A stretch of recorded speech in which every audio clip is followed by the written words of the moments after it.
related to how humans develop their individual brilliance while navigating the excitement, stickiness, and resistance in their relationships.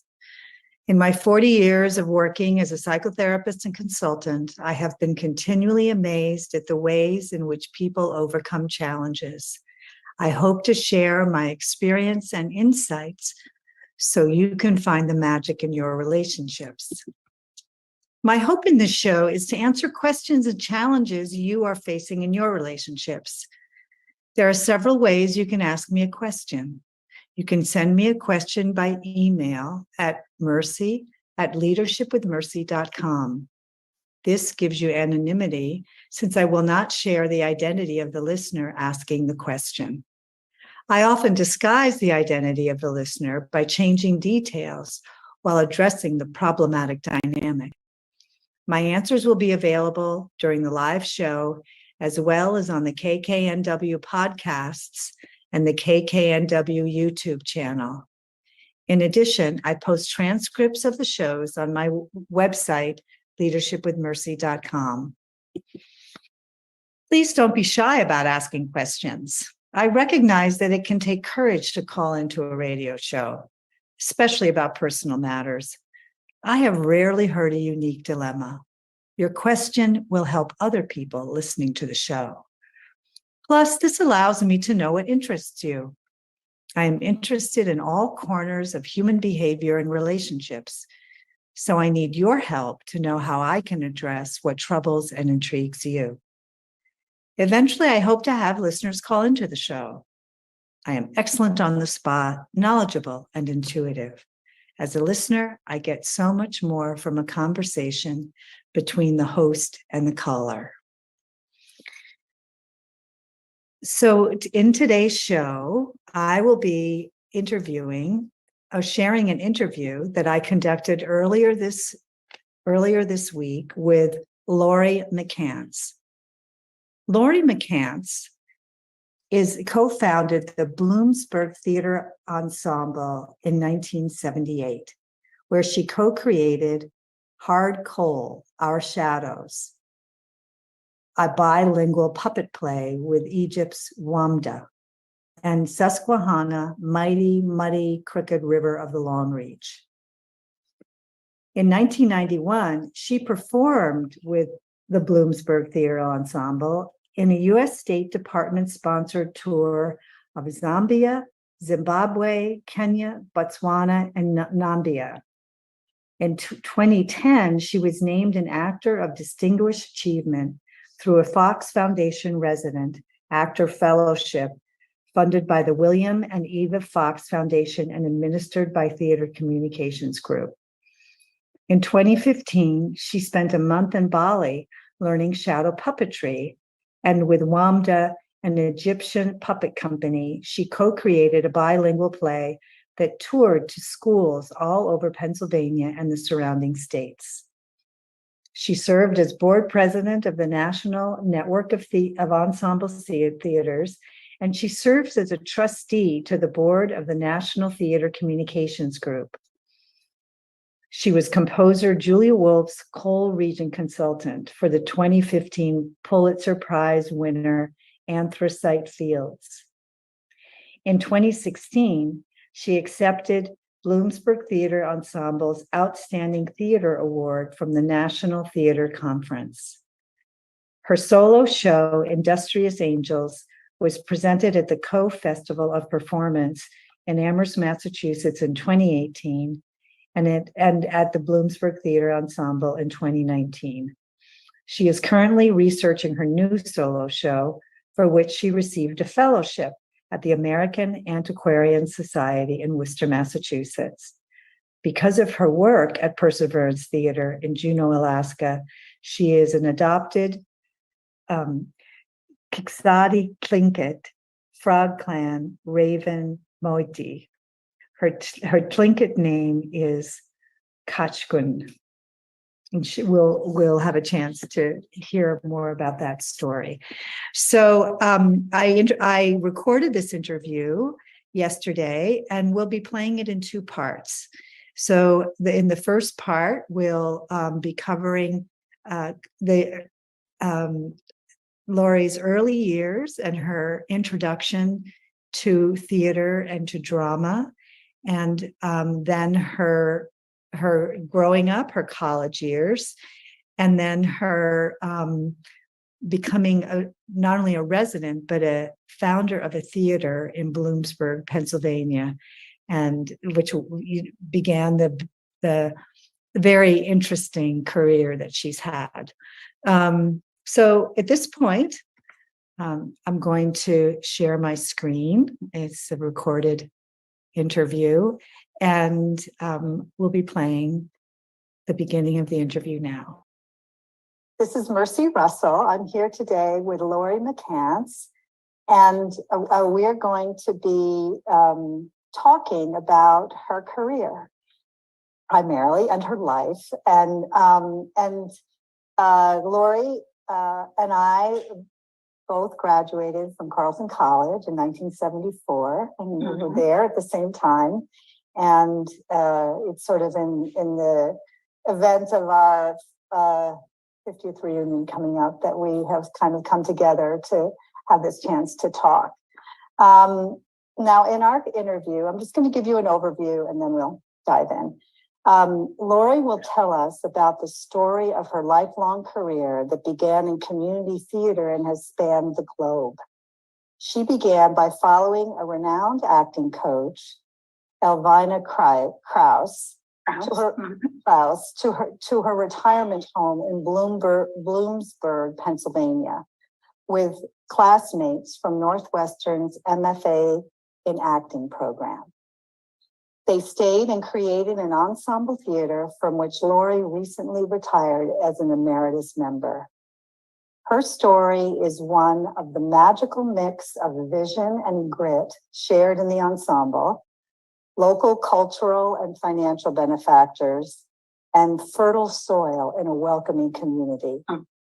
The innate passions and talents of the ensemble opened doors that took them to Sub-Saharan Africa and around the globe. Hello, Laurie. Hello. Yeah. So, Laurie, I would just like to start with, you could tell us a little bit about your upbringing and how you got to Carleton College. Well, I grew up with a mother who loved theater. I grew up in a place that didn't have a whole lot of theater. I grew up in Tulsa, Oklahoma. There was a community theater and there was a college theater there, but at that point, during my growing up years, there wasn't a professional theater. But my mother loved theater. So as a child, I would sit at the kitchen table and my mother would read plays to me. This is how I'll never forget, that was how I first experienced Thornton Wilder's great play, Our Town. She read it to me.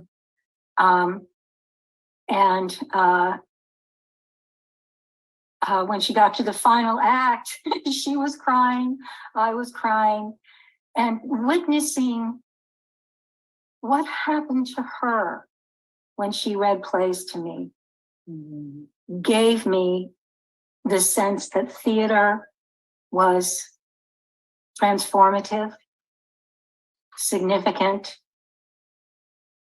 joyous, everything that I wanted to get out of life. So early on, she was my earliest influence. Our Town was, I'm trying to remember, but it was sort of a seminal play for me too. And I know we read it in high school, and I was in a town of 10,000.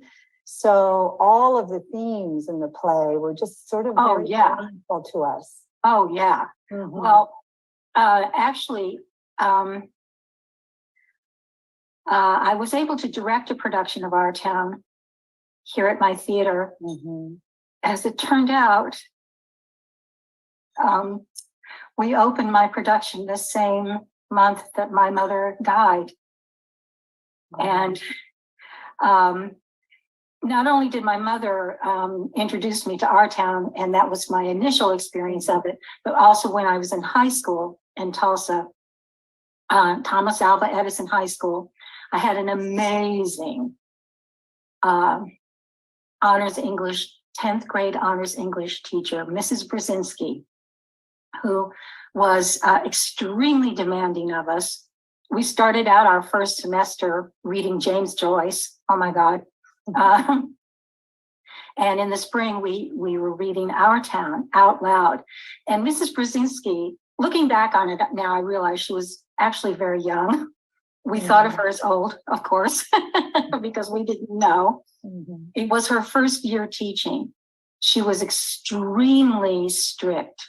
We knew we could not cut up in her class, and that she expected college level work from us.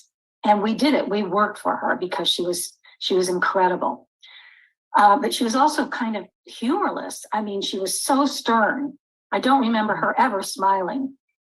She was demanding the best work from us, and demanding that we really encounter the meaning of these great pieces of literature that we were encountering with her. And we were reading Our Town out loud. And as you'll recall, the final act is incredibly moving. The young woman, Emily, has died in childbirth, and she finds out that she's been given a chance by the stage manager, who's kind of a godlike character, to go back and witness a day in her life. And she chooses her 12th birthday. And in watching her parents and her siblings and her neighbors and experiencing her own 12-year-old self going through this one day, it breaks her heart. She turns to the stage manager and she says, "Do human beings ever realize life while they live it? Every minute?" And the stage manager says, "No." Poets and I forget who he says, poets and somebody, they do some, poets and saints, maybe, they do some. I don't remember the exact quote. Anyway, we'd gotten to that point in the play, and stern Mrs. Brzezinski stood up and she said, "Excuse me, class, I need to leave the room." She was sobbing. She left our 10th grade honors English classroom. We sat there silent for a good 10 minutes. The power of the play, witnessing how it had affected her, sat with all of us 10th graders. And that was when I really knew what theater could do and what a great playwright could do for us. I doubted my memory on this, but a few years ago, I was with a fellow classmate and I said, "David, this is my memory. Is this what happened?" He said, "Oh, that's exactly what happened." So that sent me on the path. My mom, Mrs. Brzezinski, great playwrights. They were all part of the mix. So you, just, to give a nod to our reunion and questions. It's interesting. It's been interesting having conversations with other people in the class at this point. I've had a few. But how is it that you got from Tulsa to Minnesota? Well, I was actually born in Rochester, Minnesota. My dad was doing his residency at the Mayo Clinic there. But I only lived there for 3 years. However, my parents had connections in Minnesota, and in Tulsa, I had some high school friends who were a couple of years ahead of me, one of whom had gone to Carleton 2 years before I applied. He came back from school and he just raved. He raved about the school, and I trusted him. Mhm. And we did a college tour, my family and I, driving around the country, looking at different places. And Carleton was the one that really appealed to me, even though it didn't officially have a theater major at that point.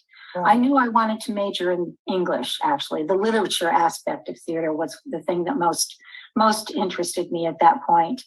And thank God, because Ed Sostek, who taught the history of theater classes, which I took all 3 years of those classes, Ed gave me such a grounding in theater history. I have a much more thorough understanding and knowledge of the history of theater and all the various movements, particularly in Western theater, although we also studied Japanese theater as well and Eastern forms. But, I have such a grounding in that.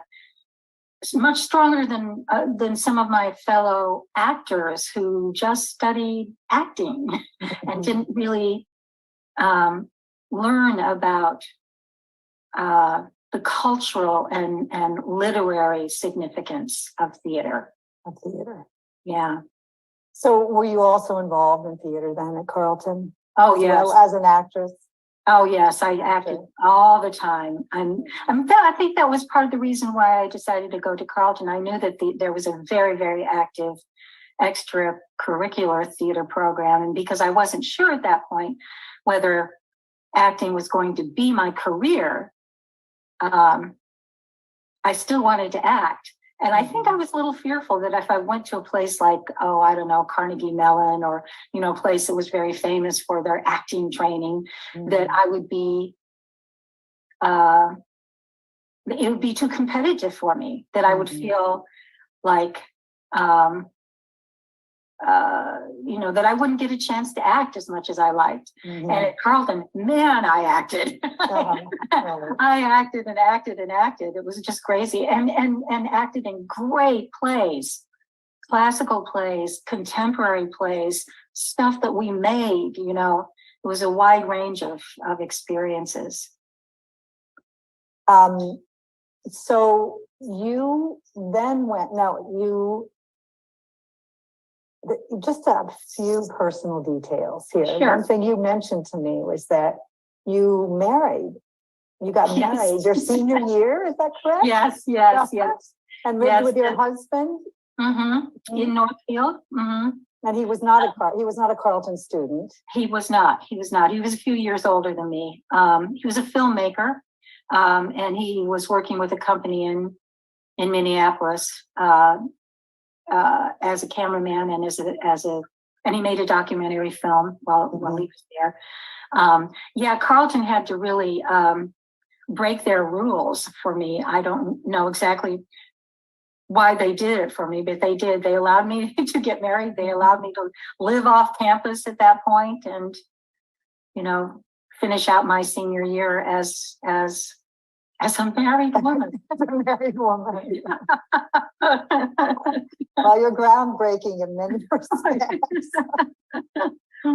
So then you went from Carleton, you went directly to Northwestern, is that correct? No, I took a year. My then husband got a job in Delaware, and I followed him. Sorry.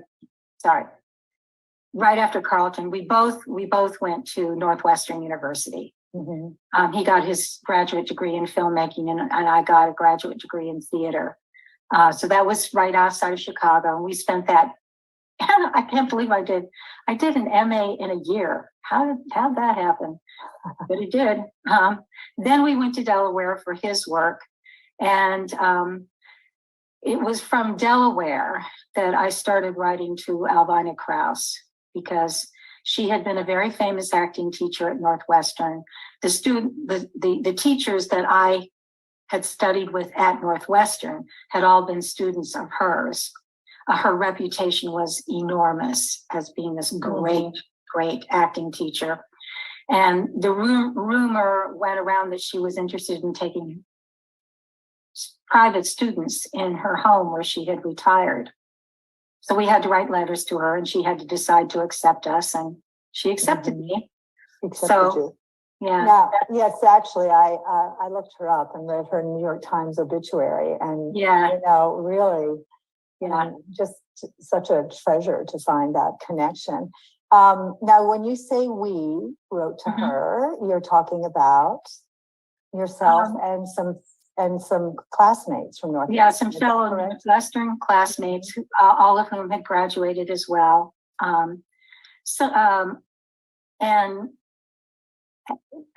you know, we were looking for, I think we were looking for the golden ticket, you know, the one teacher that was going to make us into great actors, you know, because that was the kind of reputation she had.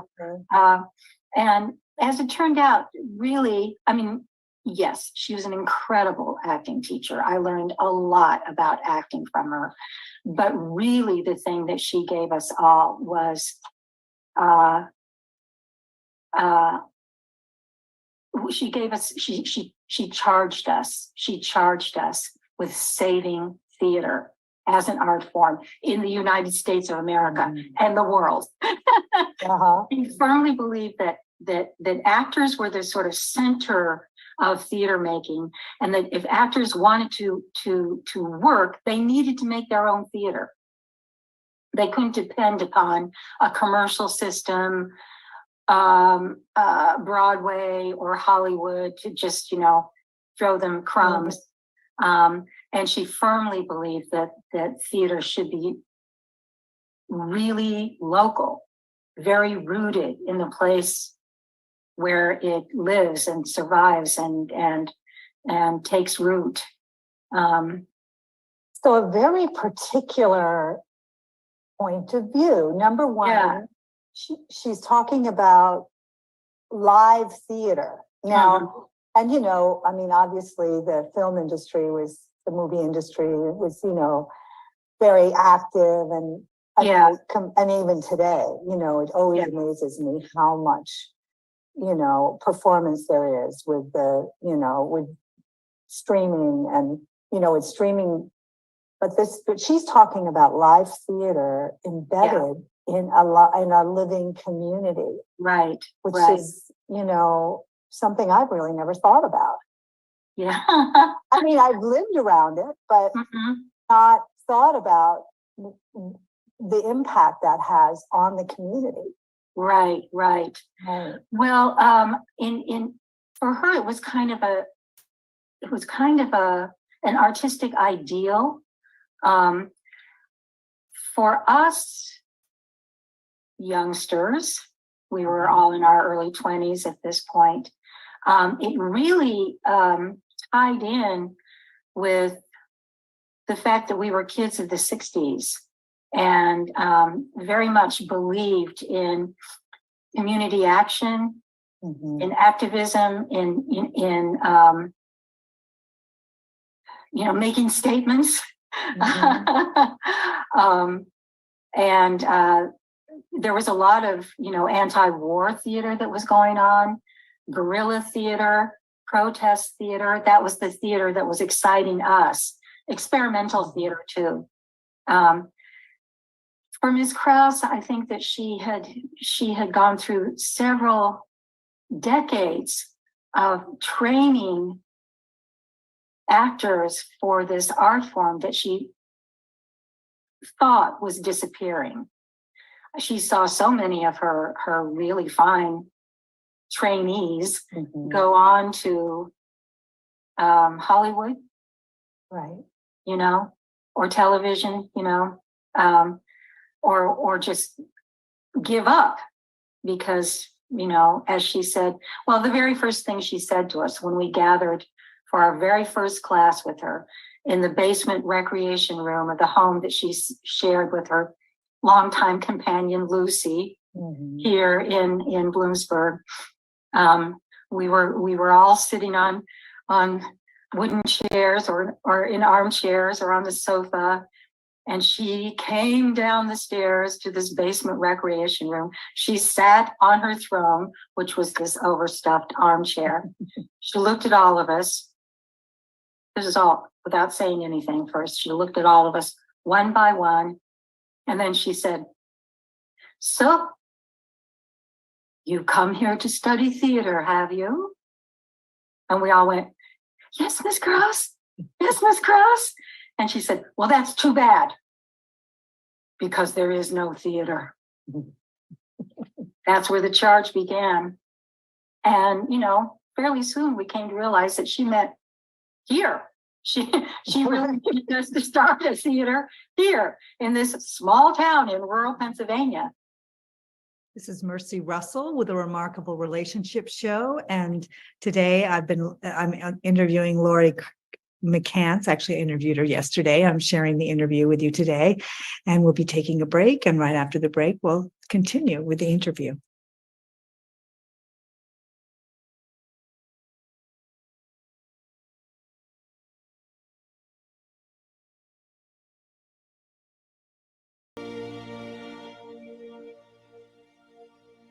Have something important to say? Want to help improve our world? Need to promote your business uniquely and effectively? KKNW is the answer. Our staff helps broadcasters and podcasters create professional sounding audio. Bring your talent and let our experts help you craft a radio show or podcast that best delivers your message. Learn more at 1150kknw.com. That's 1150kknw.com. KKNW, talk variety that's live and local. Make it a great day. Keep your dial on Alternative Talk 1150.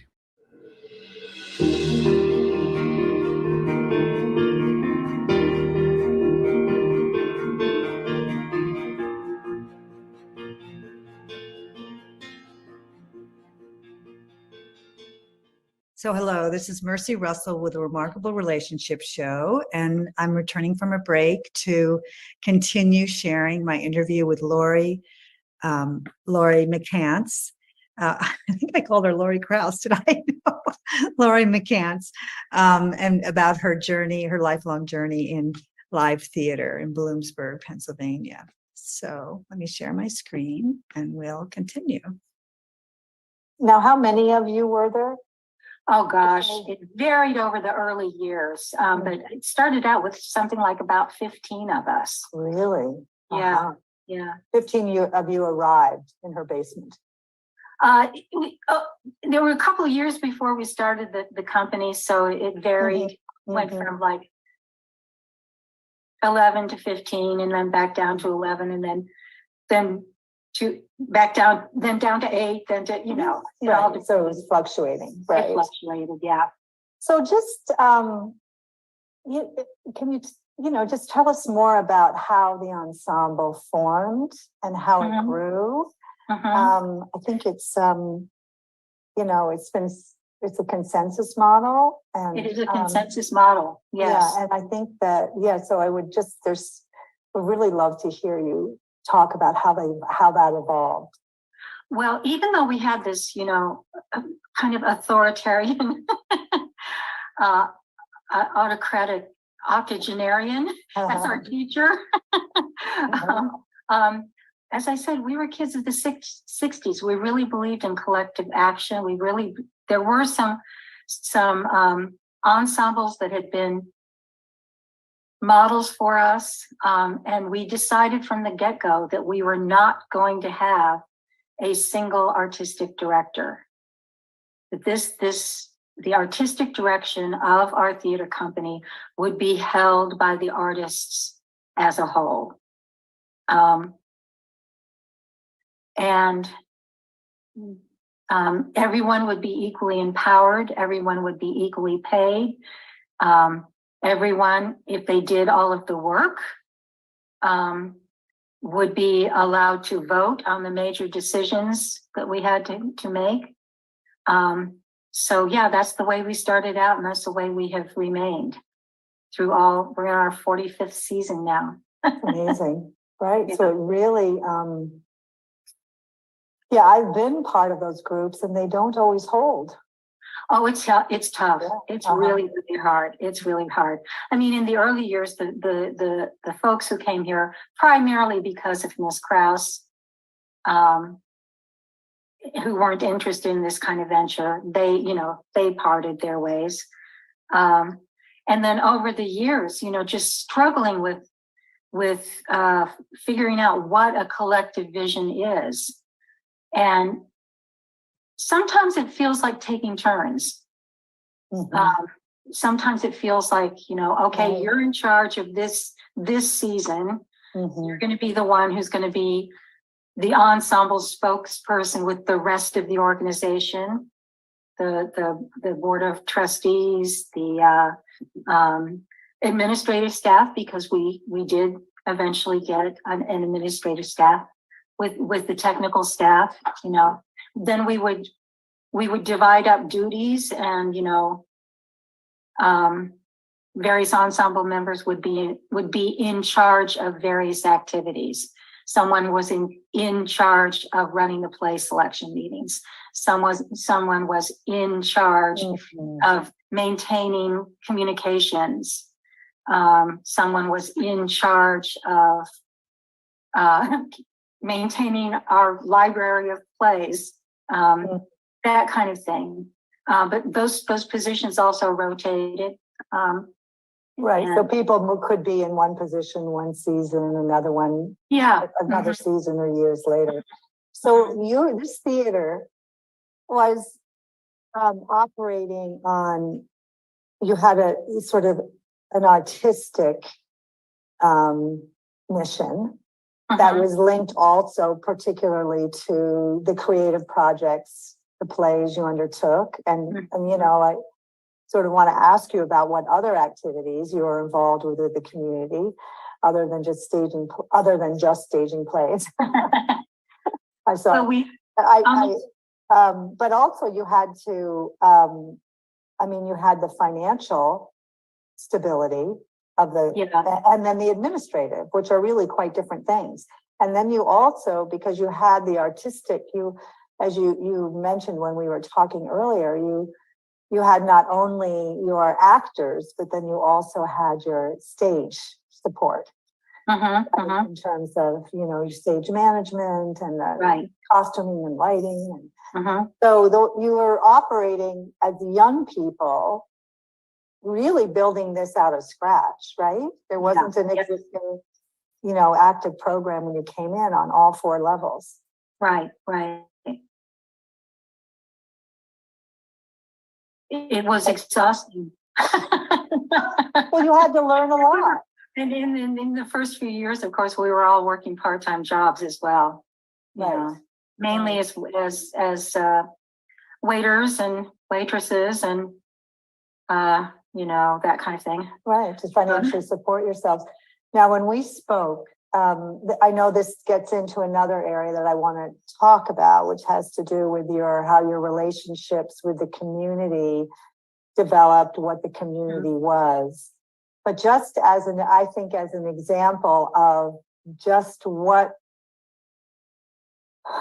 you were learning and what was coming out of you as you developed this theater, you told me the story about going with three other ensemble members to make a proposal for a financial contribution from a wealthy man in town. And I wonder if you could recount that story. I think it just gave me a real flavor for how you were all, sort of learning these things. You hadn't studied anything to do with the business of theater, right? You had to put this. Well, I actually have read a lot of things, information that had been supplied by the National Endowment for the Arts, and sort of case studies of theaters in different places. And there was also an organization called FEDAT. Let me see if I can remember what that stands for. Foundation for the Extension and Development of the American Professional Theater. Wow. They were the ones who told us that ensembles don't last, so we should just forget it.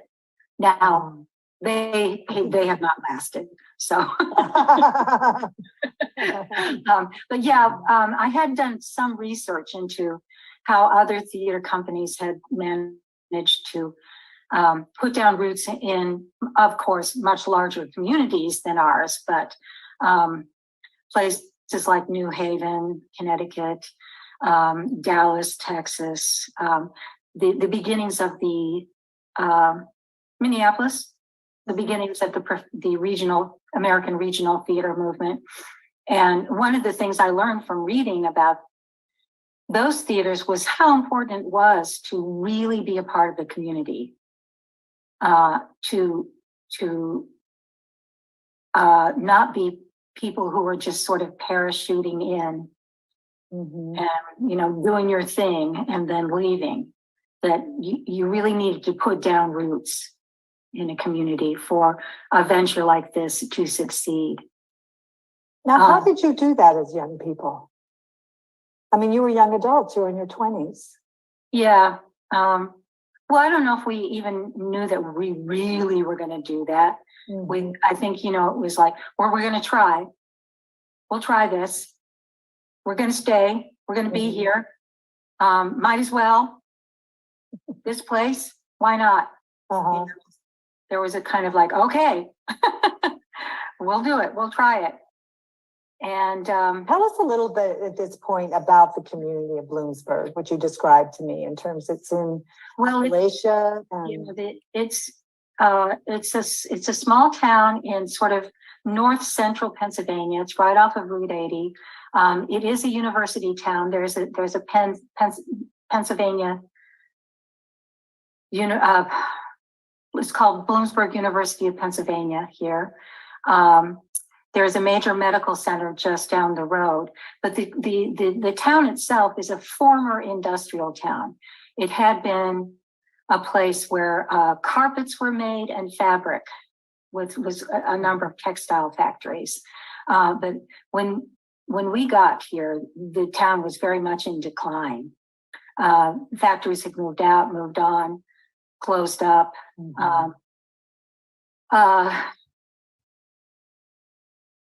And it's a small town. The population is about 12,000. Becomes larger with the university students here.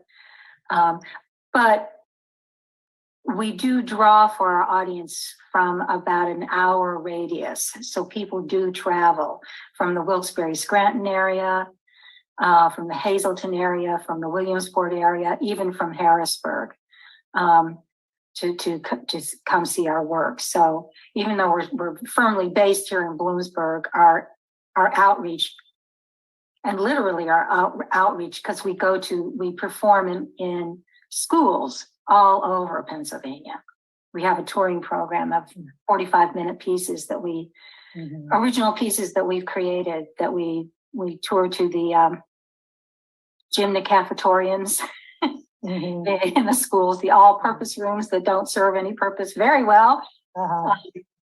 We started that school touring program like in the second or third year of our operations. So we're very familiar with this whole area of Pennsylvania.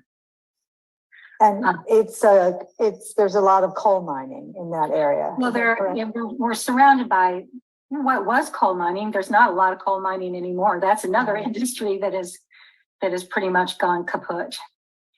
What's happening now is drilling for natural gas. Fracking, yay! Fracking. Yeah. In coal reserves. Yeah, so that was the community, but I think one of the things you highlighted to me was that because you had the university population and the center, right, you had in a sense a lively audience. Yes, and also Ms. Krause had run a summer theater in an old-fashioned resort town north of Bloomsburg by about an hour. She had done that for starting in the mid-40s until the early 60s. Every summer, taking a busload of Northwestern college students to this beautiful resort town on a lake up north of here. Very fancy resort town, lots of rich people there. And because of that, and because a lot of the wealthier people from Bloomsburg had cottages around this lake, Ms. Krause's reputation was well established here. That helped.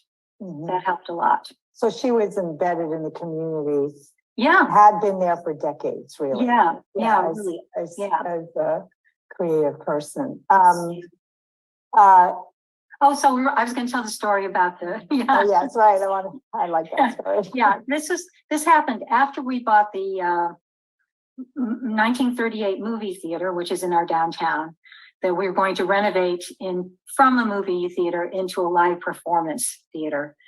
I am actually sitting in what is called the clubhouse, which is the room that we had the architect carve out from underneath the seats of the auditorium. The clubhouse is where all of the ensemble members have their desks. And it is right underneath the seats. The movie theater had gone up for sale. I wrote a federal grant through the Appalachian Regional Commission to begin the renovations on it, and actually received this grant. Yay! It was like it was $263,000. I mean, my God! But that was not. What year was this, Laurie? That would have been like 1980. 1980. Okay. Yeah. Approximately, I think so. Yeah. I mean, really, the skills to put together a proposal for a grant and then receive that. I did a lot of research. Yeah. Carlton taught me the value of research. And good writing, I'm sure. Good writing and booking. Yeah, Right. Absolutely. But we knew we needed to have considerably more money than that wonderful first grant to really do the renovation job that needed to be done with this 1938 movie theater. So the idea was to go to wealthy people in our own community. The first one to visit being a man named Marco Matrani. Marco was from Turkey. Oh my God, Turkey. In the news today in a very, it's just horrifying. Marco was from Turkey. He was a Sephardic Jew. He started out with a push cart selling dry goods in New York City, ended up with 3 factories in the Bloomsburg area here, textile factories. He and his wife, Louise, were friends with Ms. Krause. And we had the great gift of having in our initial ensemble a young woman who was very interested in learning Jewish folk music. She had grown up in DC and had grown up in a Jewish family singing Jewish folk songs. And she found out about this Marco and his wife, Louise Matrani. Louise was from Bulgaria, Sephardic Jews. Louise had been trained as an opera singer. She also had a library of Jewish folk music, Sephardic Ladino songs in her heart.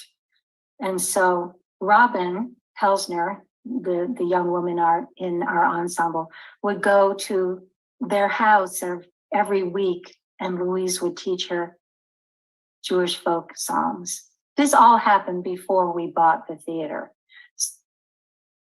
But but your ensemble had a relationship with this couple. Yes. A personal one that was, And a personal and culturally significant.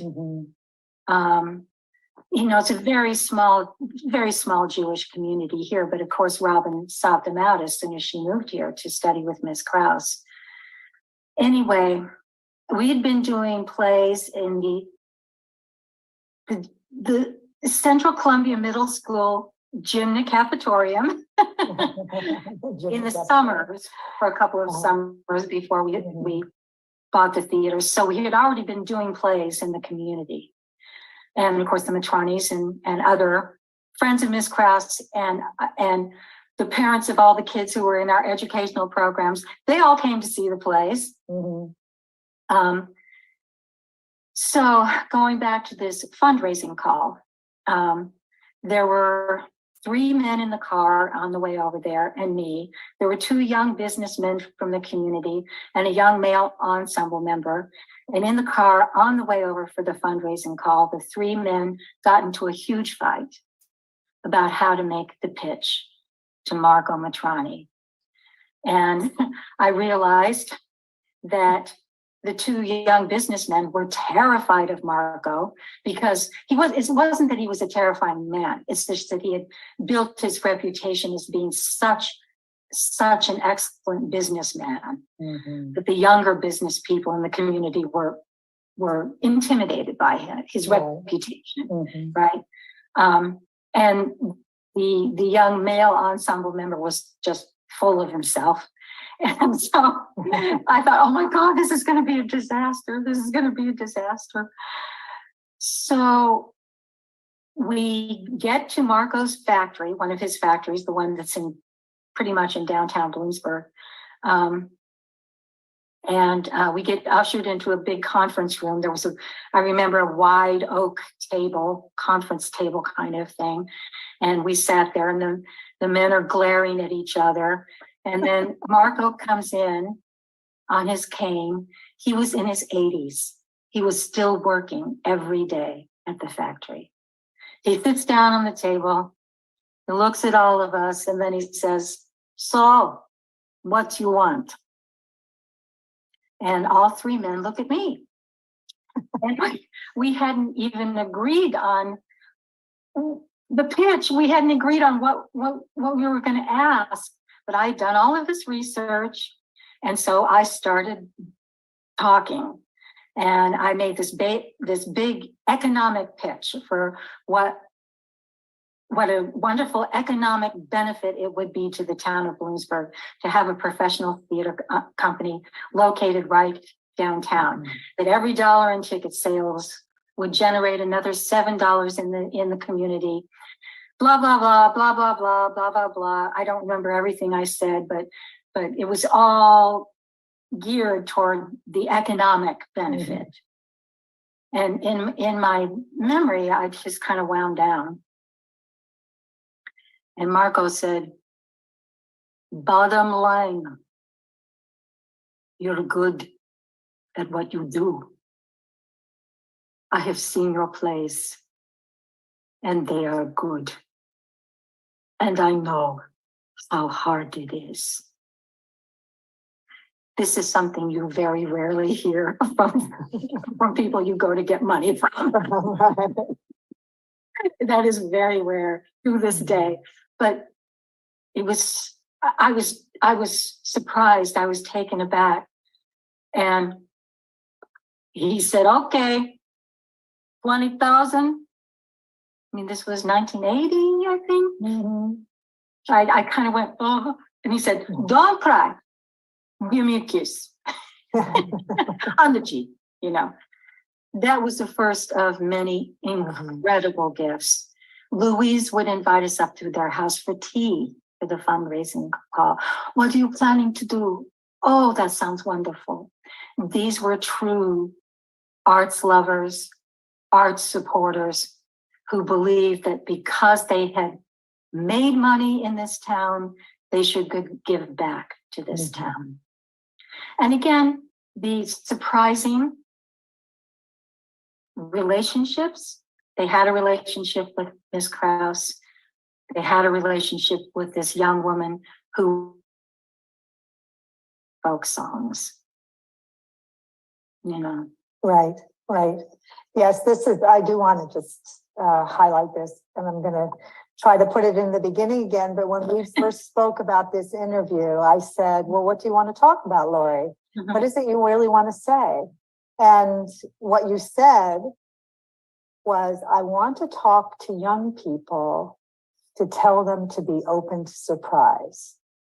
Right. And that this has really been, in your view, a theme of what your experience has been with this lifelong project. Yeah. I think one of the things that I learned, especially in the early years of the theater company, and it's still working now, I did learn from my ancestors. I did read about, for example, the Moscow Art Theater that was started by Stanislavski and did the first performances of the plays by Chekhov. The importance of having a Chekhov in your midst, a playwright. Also they, Stanislavski was a sort of male chauvinist, head honcho kind of guy. But, they did value the work of Ensemble as leading toward better theater. I did study the theaters of the 1930s here in the United States, the theaters that came out of the work projects administration, the WPA, the government sponsored, government funded, artistic, community-based work that happened all over the United States. I did study the group theater, a group that was formed in New York City in the 1930s. I did study Shakespeare's company. It was a company. It was an ensemble. I studied Moliere's company. That was a company. They were an ensemble. Of course, they had great playwrights at their helm, but they were ensembles. They were companies. So I did learn from the ancestors, but also what I mean by surprise is that your colleagues, your fellow artists, every day, they will surprise you. It's like any relationship. It's like any relationship. If you put them in a box, if you decide, oh, you're always like this, oh, this is who you are. If you don't allow yourself to be open to the fact that any moment they might surprise you with something unexpected, something wonderful. That's where the juice happens. That's where the, and giving people opportunities. We vote on who our directors are. There, over the years, there have been many young artists who've never really directed before, but they write their proposals, we read them, and we say, yes, we're going to take a chance. Right. We're going to take a chance. And that's how people grow, Well, that vignette that you just told us, to me, was a wonderful story about that, because you so nicely described the experience of not even knowing that you were the one who was going to be the spokesperson. And then, I'm listening to it and I'm thinking, wow, she really did her research. She really analyzed the she thought, what's this man going to care about? The economics. I mean, it turned out he surprised you, right? Right, exactly. But that's not to say it wasn't important what you said, because what he could, if I were him, I would say they are thinking in a very practical way about their project. This is not, they're not just fly by night. And he did like, what you did. Yeah. So, I think it's, I have to say, just I'm a therapist, so I've been listening to people for 35 years. And I can't say I've had a conversation in which I didn't have that experience you just described of being surprised at what was there. And often, and because I can see, because it comes out, I think it's also sometimes a gift to be able to reflect that back, just the way that you give an opportunity for a young person to do something they haven't done before. Yeah. Now, one thing you shared, and we'll have some show notes and that'll be available, I think, with this interview, which will include this interview that you've done, but it was done by, what is it, American Theater? Was the journal.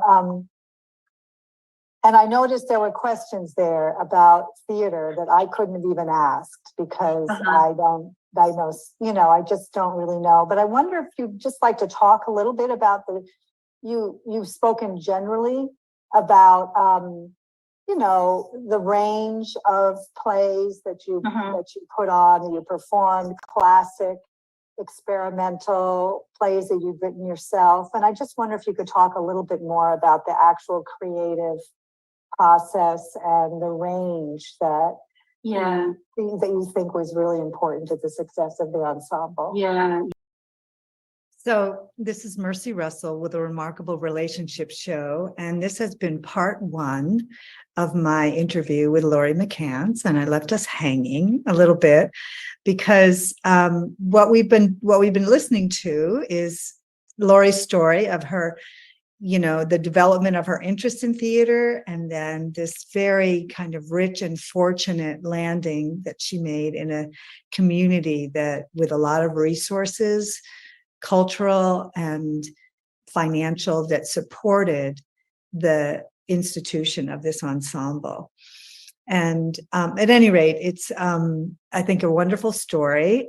Next week, we'll be having part 2 of the interview, in which Laurie addresses my question about the range of theater that the ensemble was involved with live theater. This is all live theater production, but the particular talents and interests of the ensemble eventually took this ensemble around the globe. And that's what we'll be listening to next week in the Remarkable Relationship Show with Mercy Russell. If you would like to give any comments or any questions, please feel free to email me at mercy@leadershipwithmercy.com. And you're also free to leave comments. There certainly is a section on the YouTube version of this podcast and interview. And I look forward to sharing the rest of the interview with you next week.